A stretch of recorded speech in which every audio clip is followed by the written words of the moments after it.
반갑습니다. 반갑습니다. 곤도편 제45장 평상심이 곧 도다.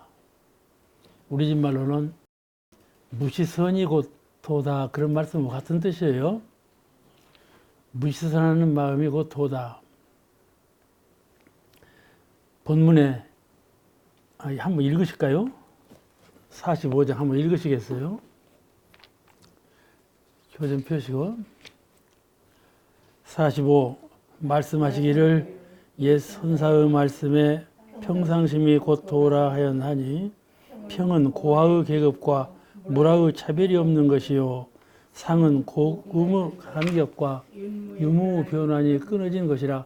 이는 곧 우리의 자성을 가리키며 우리의 자성은 곧 우주 대도원이라. 그러므로 이 평상의 진리만 분명히 해득하면 곧 견성자이며 달도자라 할 것이나 마음의 용처에 있어서는 서로 그 진리를 다 깨닫지 못하였다 할지라도 경우에 따라 능히 평상심을 실행할 수 있으므로 우리는 이 평상의 진리를 연구하는 동시에 또한 평상의 마음을 잘 운용하여야 할 것이니라.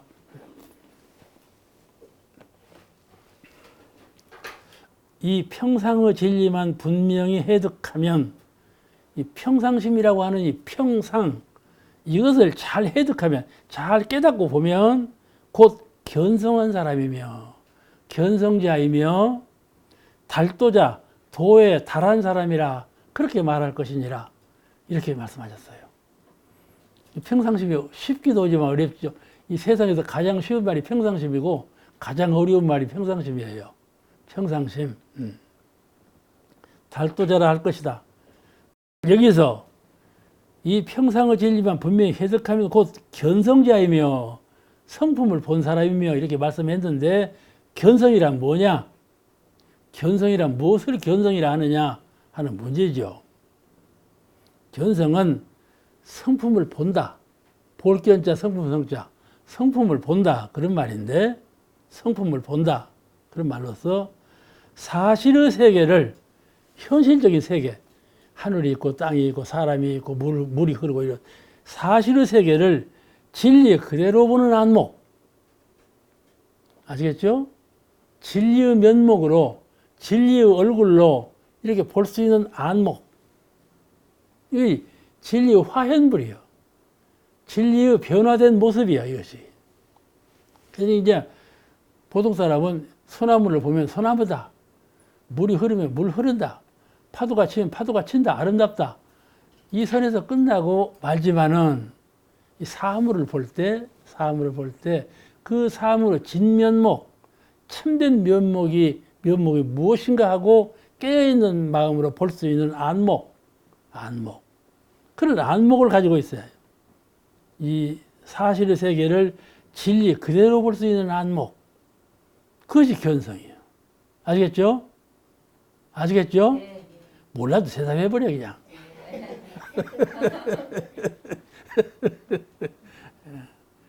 이 소나무하고 이 흐르는 물은 같은 것이다. 그죠?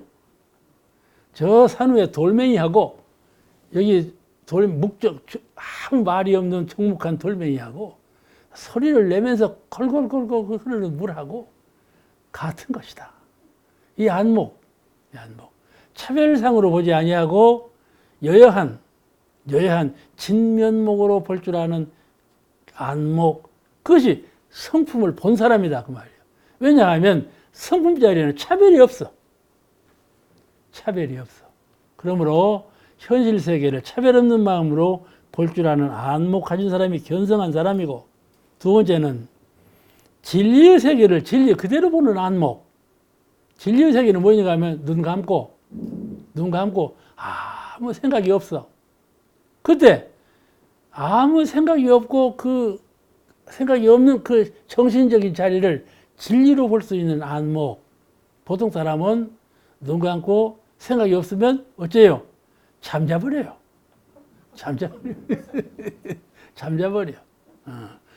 허수아비가 돼버려.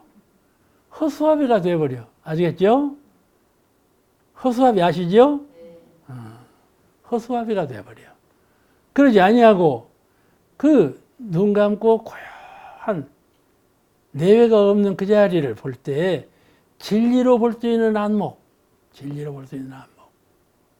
저는 항상 이론의 광명, 이론의 위력, 이론의 자유를 주장하는데 그렇게 볼 줄 아는 안목이 있어야 돼.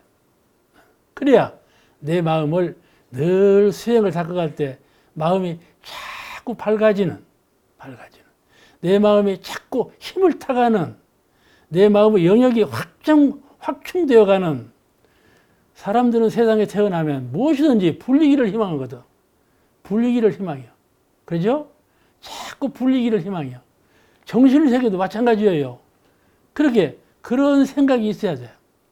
더 진급하고자 하는, 나를 더 강하게 하고자 하는 마음, 나를 더 밝게 하고자 하는 마음, 나를 속박에서 빼어나서 자유해탈을 얻게 하는 마음, 그 마음이 있어야 된다 그 말이에요. 이게 진급하는 마음이 있어야 돼. 그러면 눈을 감고 고요히 있을 때에도 마음이 정견, 정신의 본래 자리를 볼 줄 알아. 아, 내가 평소에 익혀오던 이론상 자리가 이 자리로구나. 내가 평소에 들어오던 이론의 광명 자리가 이 자리로구나. 이렇게 믿고 깨쳐서 그 자리에 멈출 줄 아는 실력을 갖추고 이것을 견성이라 한다 그 말이에요. 견성이라. 견성, 성품을 보는 사람이다. 자, 그 다음에 본문에 마음의 용처에 있어서는 여기도 견성자리도 본래 불교는요, 여기 주의해야 돼요. 불교는 열반을 추구해요. 열반화라고 해서 불교의 지극한 경지는 열반이에요. 열반. 그런데 이 열반은 완전히 무아의 경지로 돌아가 버린 거예요. 무아의 경지로. 그런데 여러분 어떻게 생각하십니까? 나가 있어야 하늘도 있고 땅도 있지 않습니까? 그죠? 나가 있어야 되는 것이 나가 없어버려 봐요. 그럼 그 열반이에요. 그런데 사람은 누구나 나를 이루고자 하는 마음이 있는데 그걸 떠나서 도를 이룬들 무슨 소용이 있겠는가 그 말이죠. 나가 없는 무아라는 말이 그 말이 아니고 대야 근본적인 나, 진리적인 나, 그를 찾으라 그 말이지. 나를 없애버리라 그 말이 아니에요. 나를 없애버리라 그 말이 아니에요. 나를 없애버리고 허란 거죠. 그 옛날에 유교가 불교를 그냥 내려칠 때 그 말을 내세웠거든. 불교는 정멸을 주장하는 종교다. 이런 종교를 따르다가는 우리 나라 망한다. 이렇게 유교가 그런 말을 내세워서 불교를 억눌렀어요. 임금도 그랬고. 근데 원 불교는 그런 뜻이 아니에요. 그런 뜻이 아니에요. 그건 죽음과 같은 것이죠. 그렇게 들어가 버리면. 나를 없애버리라는 말이 아니라 대야. 큰 나. 그런 자리를 갖추라는 뜻이죠. 그러니까 우리가 공의 이념을, 불교에서 공의 이념을 배울 때 공이 공부길이다 이렇게 배우지요. 마음을 비워라. 보고 듣고 하는 모든 경계를 다 비워버려라. 그래 내외간에 아무것도 걸리는 바가 없게 하라. 그거를 신법 표준으로 알아요. 근데 이건 공은 길이에요. 가는 길. 근데 그 목적을 불교는 열반이라고 했어요. 열반. 그런데 그 열반이 최종적인 목표지요. 그런데 우리 수도자로서 그렇게 허락한 자리에 나가라고 하면 누가 좋아하든 안 한다 그 말이에요. 부처님은 이런 광명을 회복해야 도를 깨닫죠. 성불하죠. 이런 자유, 이런 자유를 호지해야 육도윤회를 해탈할 것 아닙니까? 이런 위력을 갖춰야 모든 질고를 다 타파할 수 있는 정신적인 강인한 힘이 생기죠. 그렇지 않아요? 우선 수은신사 목을 칠 때 칼로 목을 쳤지만은 목이 떨어지지 않았잖아요. 그러죠? 강한 힘이 있단 말이죠. 이게 총알로 쏴도 총알을 안 받는다고요. 안 받아. 우리 정신세계에는 수련하면 그런 강한 힘이 이루는 위력이 있다 말씀이에요. 그런 내가 갖출 수 있는 모든 광명과 위력과 해탈의 정신력 이런 걸 우리가 수지할 수가 있는 것인데 그냥 무활하게서 험한 것으로 빠져버리면 그건 인정할 수 없는 것이다 그 말이죠. 그것은 가는 길이지 목적이 아니라 이 말이죠. 그건 수행하는 사람 마음에 따라 달라요. 그러죠? 마음이 이 개체적인 나 이거 뭐해? 비워버리지. 우주 본연청정한 우주 진리자리에 합해버리면 그만이지. 뭐대로 갖고 있냐 그러지만 그건 진리가 아니라고 생각해요. 바다 보세요. 바다는 말이죠. 파도 없는 바다가 있습니까? 없죠. 파도가 있으므로 바다의 역할을 하는 거예요. 허공도 말이죠. 바람 없는 허공 있나요? 바람이 있으니까 허공 역할을 하는 거예요. 그와 같이 아무것도 없는 열반으로 들어가 버린다면 어찌 되겠어요? 그러니까 불교가 비난을 받는 이유가 그렇게 해요. 그러므로 이 평상 진리만 분명히 해석하면 곧 견성자이며 견성 그 성품자리를 보아야 한다. 진리의 분명한 면모와 사물을 보더라도 그 진리적인 안목으로 보는 안목 또 이 정신적인 세계에 들어가서도 그걸 진리적으로 볼 수 있는 안목 그걸 가져야 된다. 그래야 그걸 견성이라 한다. 또 본문에 마음의 용처에 있어서는 마음의 씀씀이에 있어서는 서로 그 진리를 다 깨닫지 못하였다 할지라도 그러죠? 꼭 진리를 깨달아서만 평상심이 나오는 것이 아니라 깨닫지 못한 사람도 평상심을 해갈 수가 있다 그 말이에요. 마음의 용처에 있어서는 서로 그 진리를 깨닫지 못하였다 할지라도 경우에 따라서 능히 평상심을 실행할 수 있으므로 그러죠? 평상심을 실행할 수 있으므로 우리는 이 평상의 진리를 연구하는 동시에 내가 서로 수행자로서 아직 성품의 원리와 우주만유 진리를 깨닫지는 못했어. 그렇지만 나는 수행자예요. 그 진리를 알고는 있어. 아직 깨달음에 도달하지는 못했지만은 깨달음도 천층만층이니까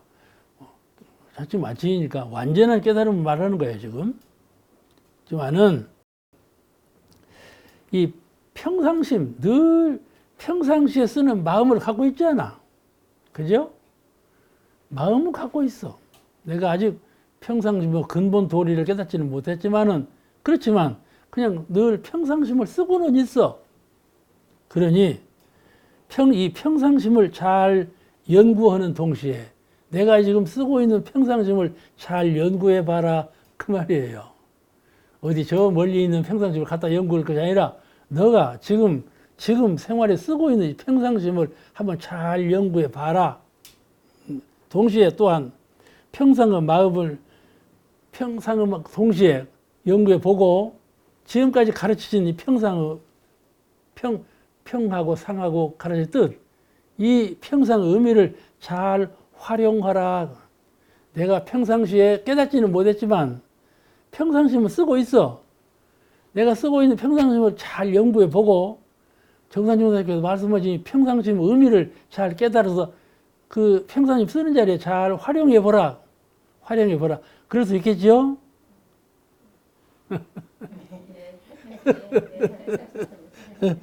활용해 보라. 왜 이렇게 설명하는가 하면은 이것이 불도를 닦는 의미예요. 불도를 닦는 것은 멀리 있지 아니하다. 평상심을 쓸 때 바로 그 자리에 불도가 있다. 잘 깨달아서 잘 활용을 하면서 거기에 가서 힘을 얻으면 그것이 바로 불도다. 마음 내고 드릴 때 평상심의 의미를 잘 깨달아서 평상심다운 평상심을 쓰라. 그러면 그것이 바로 돈이라. 그게 바로 부처다. 그 말씀이에요. 부처는 광명을 다 회복하고 위력을 갖추고 자유해탈을 얻어서 그런 경지에 이르러만 부처가 아니고 평상심을 쓸 때 평상 의미를 요달해서 요달한 그것을 활용을 잘 해서 실력을 얻으면 바로 그가 부처다. 그 말이에요. 쉽지 않아요? 어려운 일이 아니라니까요. 정성만 잘 기울이면 오늘 하다 내일 쉬어버리고 내일 하다 모레 쉬어버리고 이러니까 문제지 계속해서 힘을 기울여 가면 그렇게 어려운 것이 아니다. 나도 부처 된다. 나도 부처다. 어느 분은요 생각을 하기를 그러는 나는 거불이언 나는 거대한 부처님이시다. 이런 자긍감으로 산다. 거불이언 하는 걸음걸이 걸 때도 거불이언 하고 말할 때도 거불이언 하고 나는 이미 부처가 되었다 그 말이요. 부처 되려고 그냥 쫄망쫄망 갈럴 것이 없다. 나는 이미 부처가 되었다. 그런 심경으로 공부하자. 그런 뜻으로 하는 말일 거예요. 그러니까 평상시 근본은 원만히 깨닫지 못했을지라도 실제 마음을 쓸 때 능히 그 평상심을 잘 실행할 수도 있는 것이다. 그건 가능한 것이다. 그 공부를 해라. 그리 당부하신 거예요. 그러므로 공부가 숙달하지 못했을지라도 우리는 다 공부가 숙달하지 못한 상태예요. 이라도 평상의 진리를 더욱 연구하고 내가 지금 평상에 살고 있는데 평상적인 환경에서 평상심을 쓰고 지금 살고 있는데 이거를 더욱 잘 내가 지금 마음 쓰고 내가 지금 있는 이 형상을 잘 연구해 봐라. 그것이 바로 도니까. 도를 너를 떠나서 멀리 구하지 말고 높이 구하지 말고 지금 네가 쓰고 있는 마음, 지금 네가 처해 있는 자리 그것이 바로 도다. 그러니 잘 연구해서 그 도대로 훈련을 쌓아 나가라. 그것이거든요. 그렇잖아요? 아이고 내 나이가 몇 살인데 지금까지 이 모양 이 꼴인 거. 그렇게 슬퍼할 것도 없어. 억울할 것도 없고 좀 정신 차리면 쉽게 도에 들어. 쉽게 도에 들어. 정신 못 차리면 100번 해도 소용없고 나와서 죽게 도를 닦아하고 죽으면 그만이에요. 후생에 또 배워야 하고 또 닦아야 하고 죽으면 그만이에요. 아시겠죠? 그걸 윤회라고 그래요. 윤회. 그런데 평상심 내는 이 마음, 평상시 생활하는 환경 이거를 생각해서 잘 요달해라. 네가 지금 평상심의 상태에 있다. 그 평상심의 상태를 잘 깨달아라. 그래가지고 지금 정산정사께서 말씀하신 그 평상심의 진리대로 마음을 쓰고 거느리면 그것이 바로 도다. 그것이 바로 부처다. 그런 말씀이에요. 어렵지 않죠? 그렇습니다. 정신만 차리면 되는 일이에요. 정신 놓고 사니까 문제지. 제46장. 이제 그러면 평상심을 어떻게 실천할 것인가가 나와. 조금만 읽다 말겠습니다. 46장. 너무 길어요. 46장은. 46. 이어 말씀하시기를 평상심을 운영하는 몇 가지 실례를 들어 해석하자면 1. 어느 일이나 한번 정당한 곳에 입각한 이상에는 그 지키는 바 시인이가 항상 여일함을 평상심이니 그 심념이 항상 환경에 초월하여 환경의 배척이 능히 마음을 덜하게 하지 못하며 환란과 영화가 능히 마음을 변하고 옮기지 못하여 한 번 뜻을 정한 후에는 능히 천만 난경을 돌파하고 마침내는 생사 관문에 이른다 할지라도 오직 태연자약하여 조금도 요동하거나 의구하는 생색을 보이지 않는 것은 시인에 나타나는 평상심이요. 거기까지만 읽겠어요. 기니까요. 해석으로 말씀을 드릴게요. 그 전장에서는 평상심 원리를 밝히셨고 이 본장에서는 사실적인 실천 요령을 네 가지로 밝히셨는데 네 가지를 밝히셨어. 근데 아까 읽은 것은 그 중에 한 가지요. 평상심을 운영하는 몇 가지 실례를 들어 해석하자면 하나는 어느 일이나 한번 정당한 곳에 입각한 이상에는 우리가 일을 하고 일을 하고 사는데 어떤 일을 할지라도 한번 일에 착수할 때 이 일은 정당한 일이다. 그죠? 정당한 일이다.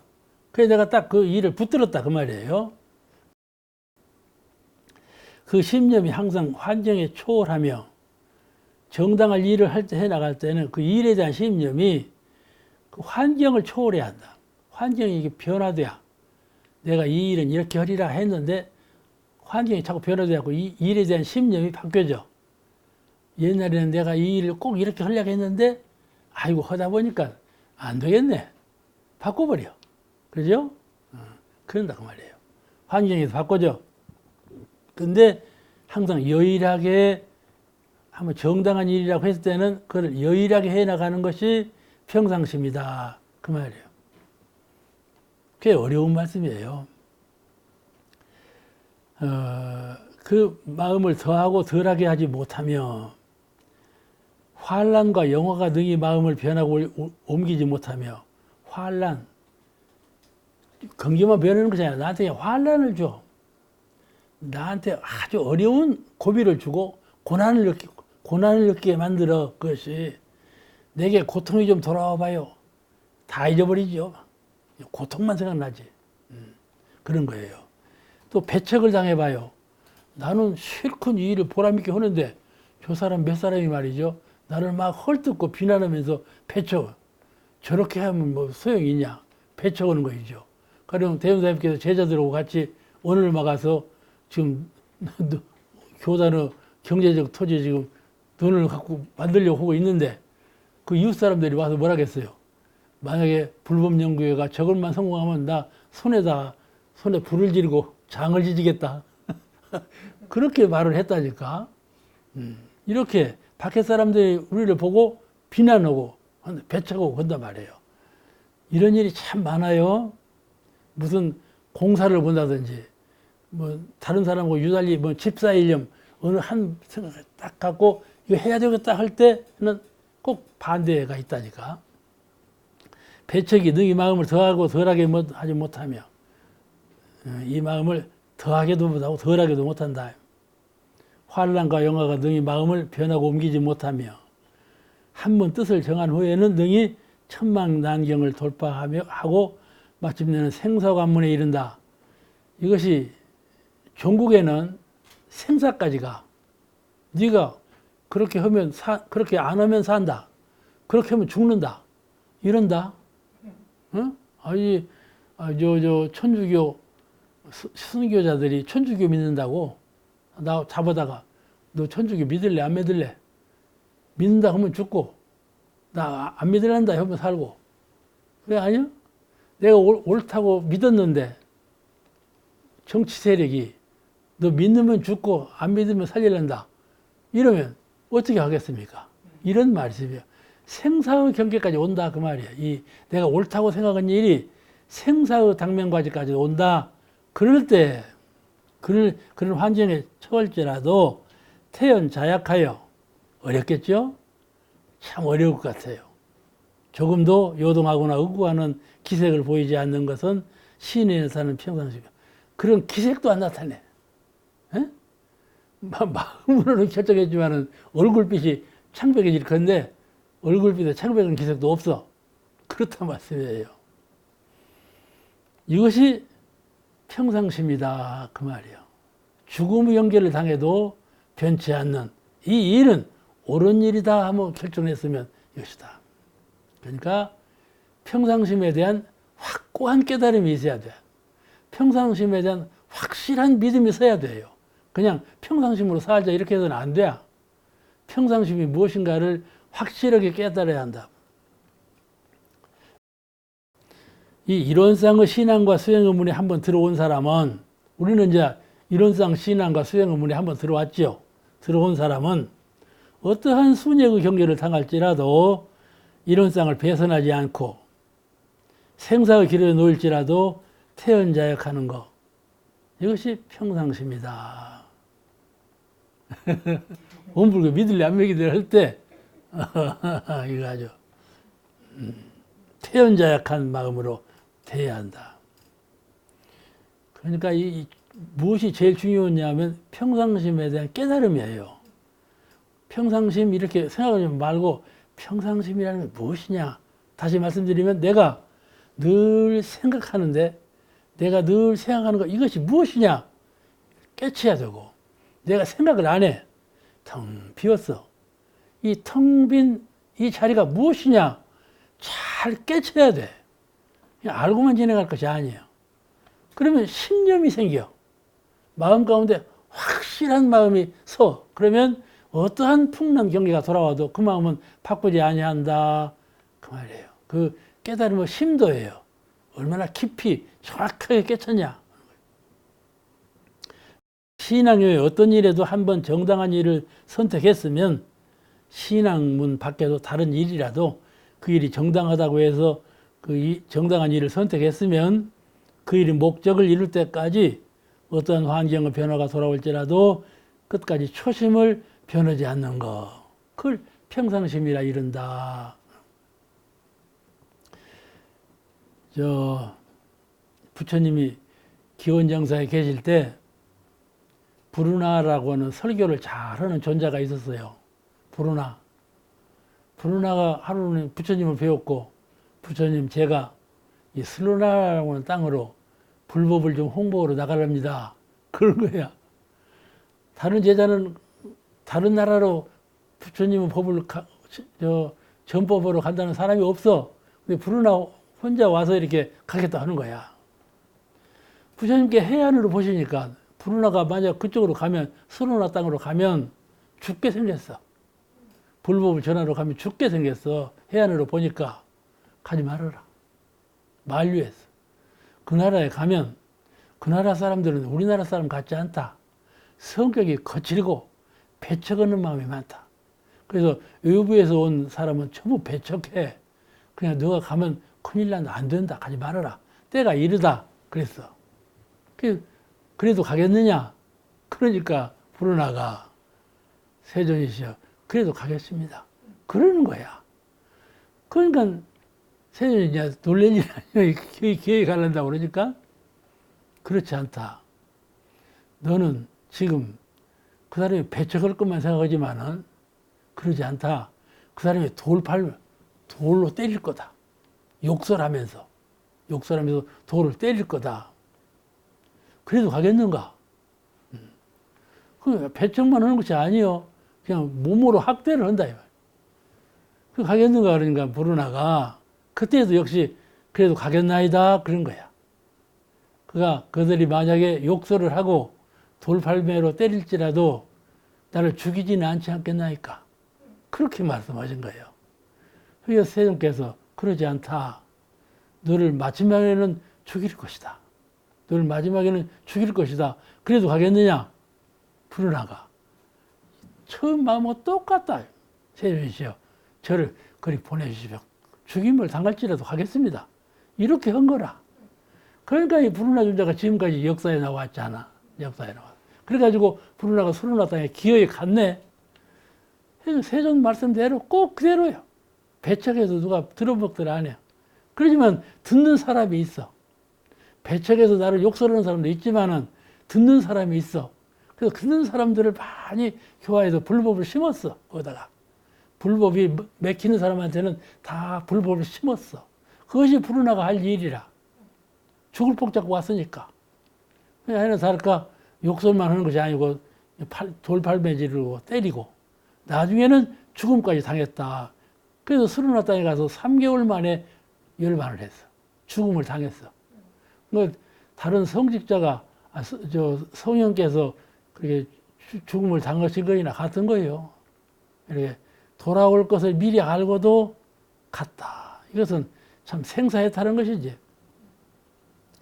그래 이와 같이 한번 뜻을 정하면 그 일이 통할 수 있도록 해낸단 말이죠.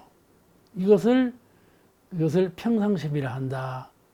옳은 일을 생각할 때 이 일이 가장 옳은 일이다 하고 생각했으면 그 일을 참 초심 편하지 아니하고 일관해야 한다. 우리가 불도를 이루지 못하는 것은 불법이 옳은지를 다 알지요. 그런데 초심을 일관하지 못하는데요.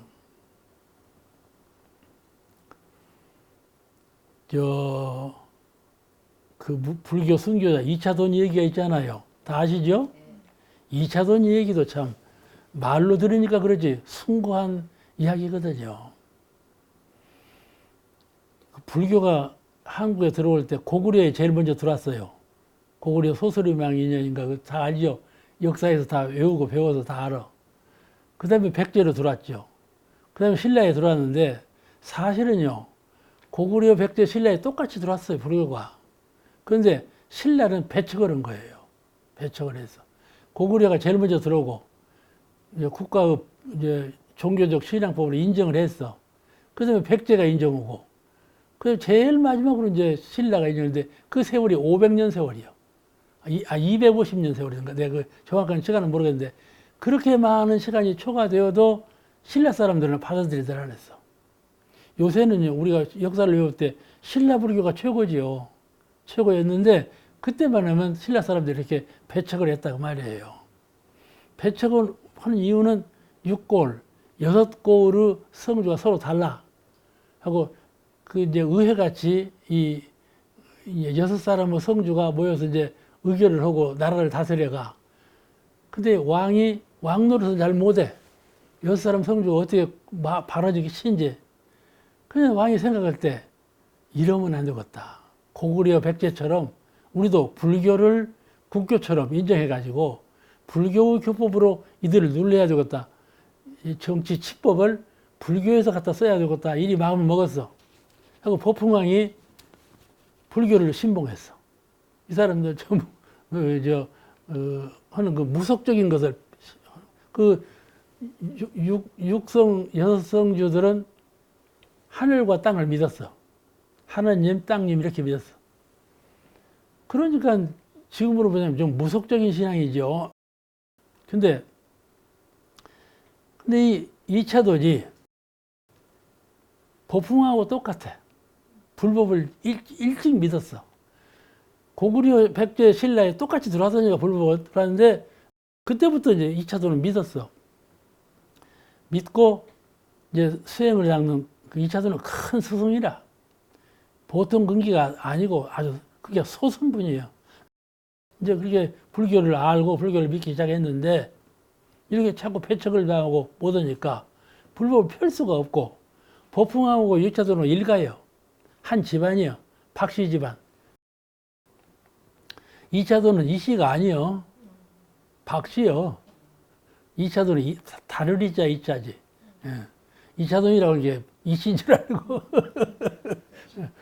이게 다 박씨요. 한 일가요. 법흥하고. 근데 2차도는 이제 어떻게 하면 불법을, 이 좋은 법을 데려다가 만 국민이 불법의 은혜를 입게 할까. 그 한 마음으로 그쳐 있는데 또 법흥왕을 어떻게 하면 도울까 그랬는데 일이 뜻과 같지 않거든. 그래서 법흥왕한테 말을 했어. 내가 이리 할 테니 왕께서 이렇게 하십시오. 2차도는 보통 사람이 아니에요. 아주 해명이 밝은 분이라. 법흥하고 약속을 한 거예요. 약속할 때 죽음까지 약속했다니까. 내가 죽을 테니 죽으면 이적이 일어날 거다. 그러니 불법을 그것을 기계로 해서 일으켜라. 그런 거야. 법흥하고 약속이 된 거지. 그래가지고 처음에 무슨 일을 저질렀는 거니? 이 6성주가 천신을 믿는 그 자리, 천신이 지상으로 내려오는 그 땅이 있어. 땅이 있어. 그 땅에다가 절을 지었다니까? 절을 지니까 이 벌떡 일어날 것 아니에요? 반대가. 이놈 봐라. 절을, 하필이면 그 땅에서 절을 짓다니. 고발이 일어나고 이제 법궁한테 갔어. 이 법궁이 어떻게 할 거야? 이차도는 다 아는 사람인데 절을 지었단 말이에요. 절을 내가 짓게 했다 그러면, 근데 이차도니 뭐라 그러는 거니? 법궁의 뜻이 이렇다. 이렇게 말을 한 거야. 그러면 이제 고발을 할 때 이제 이차도니 이랬다 하면 고발을 하니까 법궁왕이 내 뜻이 그랬다 하면 되는데, 그랬다 하면 이제 왕까지 주고 이제.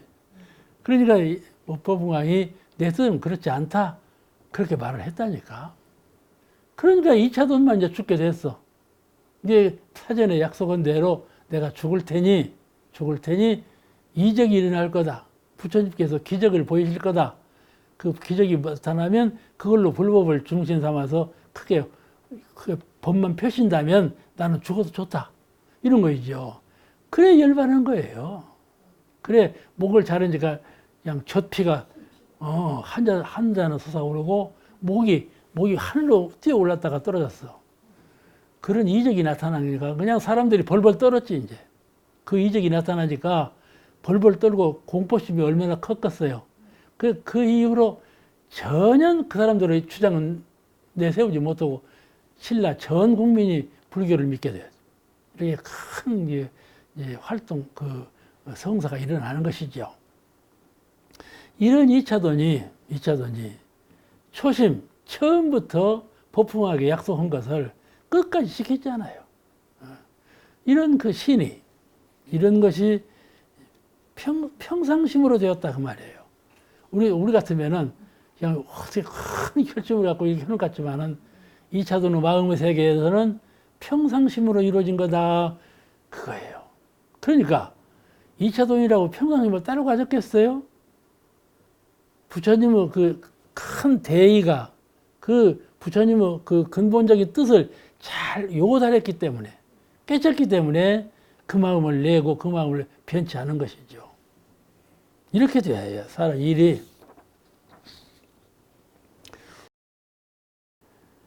본문에 또 이런 말씀이 했어요. 우리가 대중을 상대하여 은의를 서로 맺은 이상에는, 여기는 이제 말을 대중을 상대해서 은의를 서로 맺은 이상에는, 이제 은의를 서로 이제 형제 의의도 맺고 부자 의의도 맺고 그러잖아요. 개인적으로 상대해서 이렇게 맺는 것도 있지만은 전 대중하고 상대해서 이렇게 합시다. 네, 이렇게 하겠소.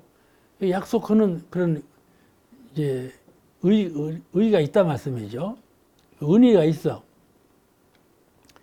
서로 맺은 이상에는 그 교제의 정신이 항상 원만하고 순일함이 평상심이니, 한번 대중하고 약속했으면은 최초의 마음에 변하지 아니하고 그대로 나가는 것이 평상심이다. 그래서 그 정신이 능히 파당에 초연하고, 그 정신이 요새 정치하는 것 봐요. 사람이 모이면 우리나라 당은 몇 개인가 몰라. 당이 수없이 많아. 파당을 만들어. 그래가지고 그런 파당에 초연하고, 사람이 대중이라는 건 많이 모이면 파당이 생겨. 이파 저파. 그런 파당에 마음이 끌리지 아니하고 초연하고, 정의에 끌리지 않아서, 파당이 생기면 서로 욕설해요. 파당이 생기면 좌파하고 저파하고 서로 비난하고 막 욕설한다니까. 그런데 정에 기분 나쁜 썩나는 마음을 일으키지 않는다.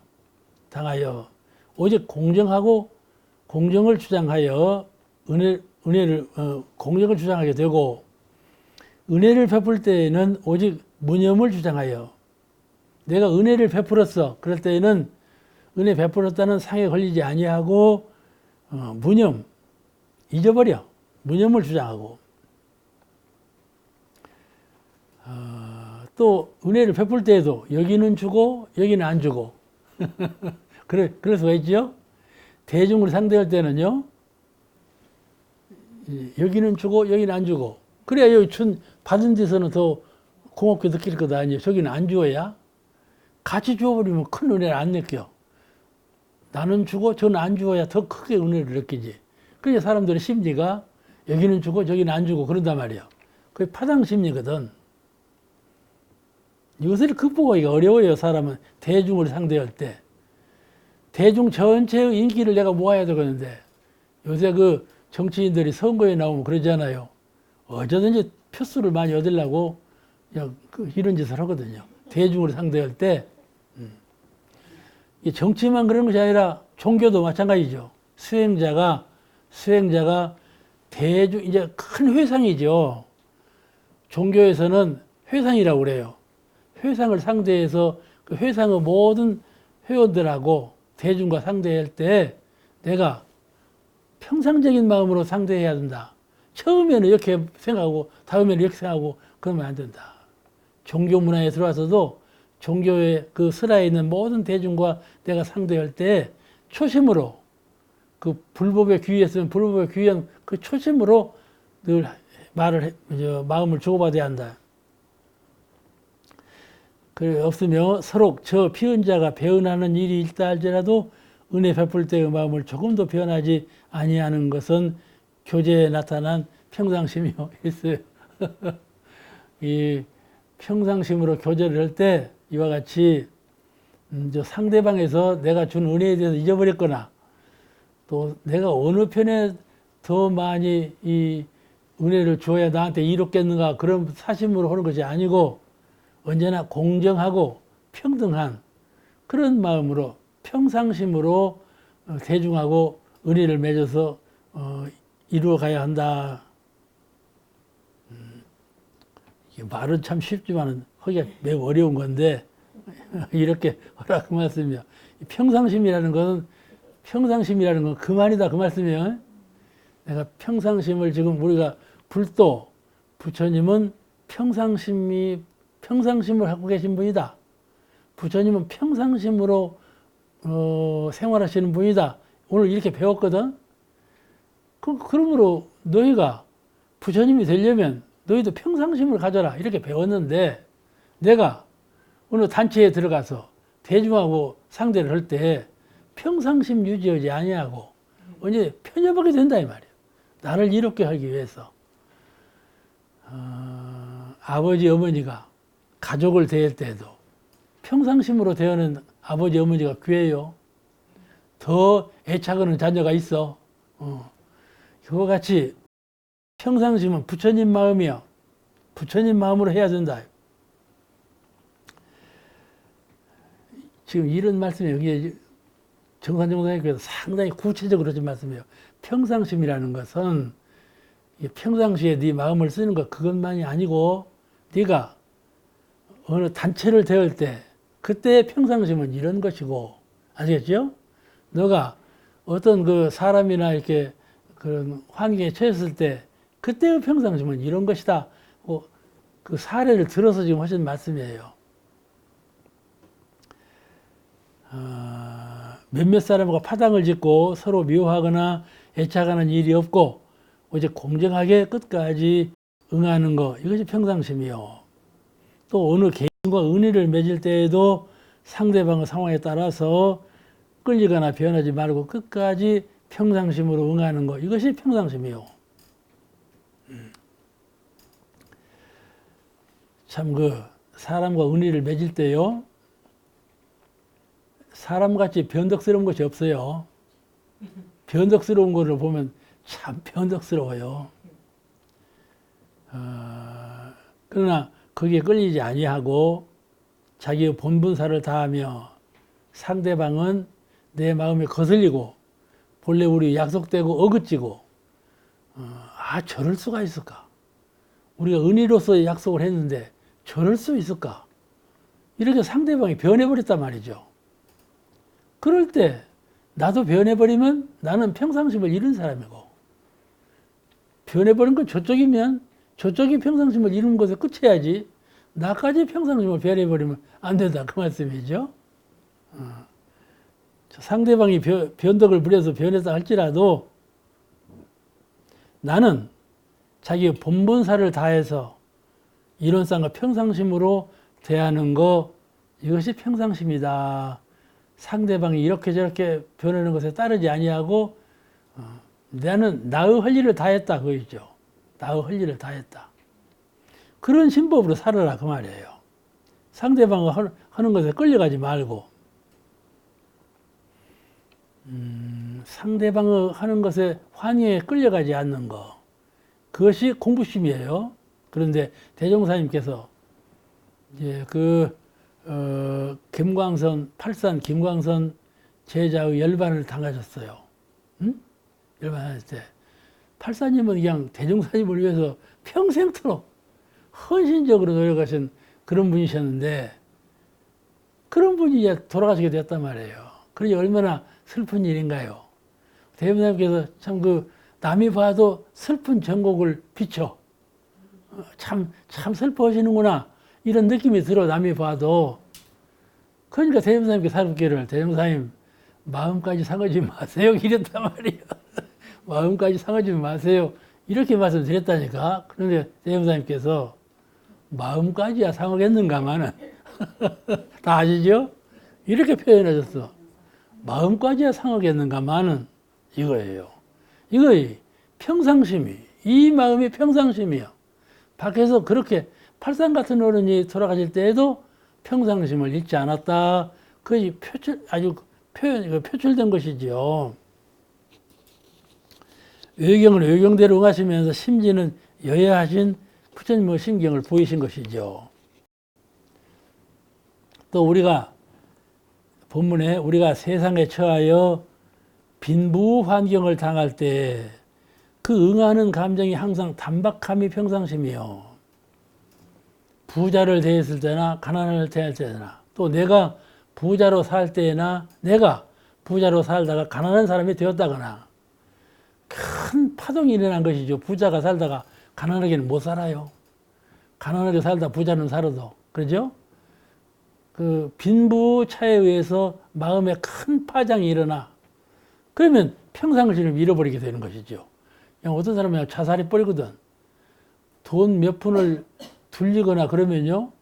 그것이 마음에 꽉 걸려갖고 죽어버려요. 그런 사람이 있었어요. 그와 같이 이 빈부라는 거, 있고 없는 것에 구애받지 말라. 있고 없는 것에. 있고 없는 것은 몸에 관한 일이에요. 마음에는 있고 없는 것이 본래 없어요. 마음은 원만 부족한 것이에요. 이 우주 만주가 내 것 아닌 것이 없어. 그 원만 부족한 거예요. 그런데 이 몸에는 이제 평수가 있고 값어치가 있고 야고 비교급이 있어. 그런 거예요.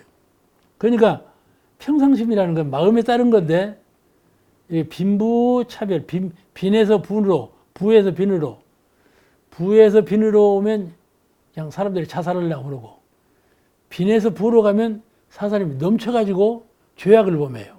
넘쳐가지고. 이것에 빈부에 구애밤이 없고 좀 당당해야죠, 사람이. 그잖아요? 빈부에 가서 그냥 아쳐먹고 일을 일해요. 좀 사람이 좀 당당해야지. 담대하고, 담담하고, 담대하고. 마음이, 우리는 뭐죠? 마음은 크고 작음이 없다 그러죠. 그런데 수행자 입장에서는 그러지 않아요. 마음은 키울수록 커져요. 그런 것이 마음이에요. 마음은 본래 크고 작음이 없다고 법으로는 그렇게 되어 있지만은 마음은 키울수록 커지는 것이 마음이에요. 그런 희망을 가지고 자꾸 마음 공부를 닦는 거예요. 열심히 일하는 사람은 돈 버는 재미로 일을 하거든. 돈이 자꾸 불어나니까 자꾸 더 하고 싶고, 하면 재밌고, 마음 공부도 꼭 그와 같아요. 하면 재미있고, 할수록 불어나고. 이것이 마음 공부예요. 마음에 영역이 있어. 이러는 광명이라 해도, 이러는 광명이 처음부터 그냥 우주만이 가득찬 건 아니에요. 다 끌수록 범위가 커져. 멀리 알아지고. 저 산 넘은 것도 알아. 아시겠죠? 부처님은 어떻게 저 멀리 밖에 것을 아시노? 광명 영역이에요.